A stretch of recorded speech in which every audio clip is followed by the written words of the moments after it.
Brake. சரியா? ஏய் பாப்பா, பாப்பா ஏன் இறங்கிட்ட? நீ பேட் டச் பண்ண.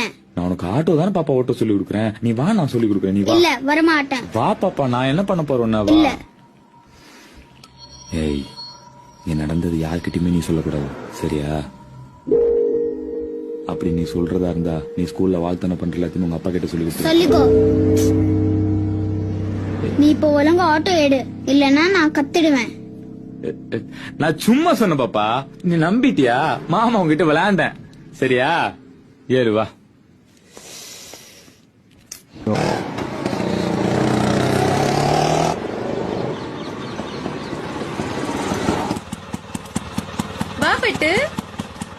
அம்மா, இந்த அங்கிள் என்ன பேட் டச் பண்ணி டார்ச்சர் பண்ணாருமா.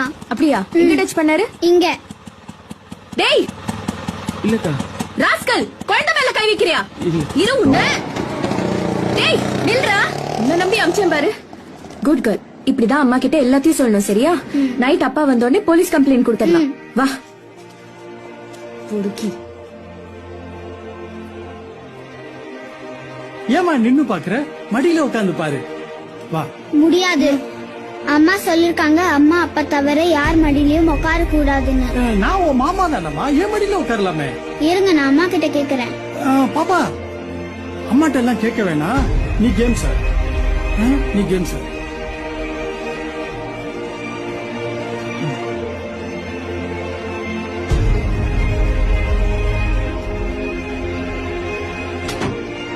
நீங்க எதுக்கு டோர் க்ளோஸ் பண்ணீங்க?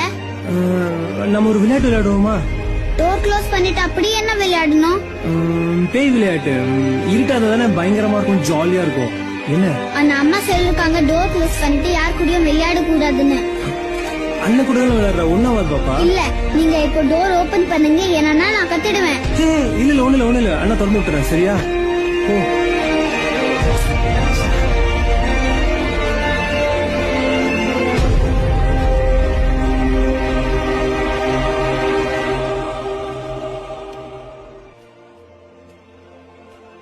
ஃபேஸ்புக்லயும் வாட்ஸ்அப்லயும் டிபி மாத்துறதுனால எதுவும் மாற போறது கிடையாது.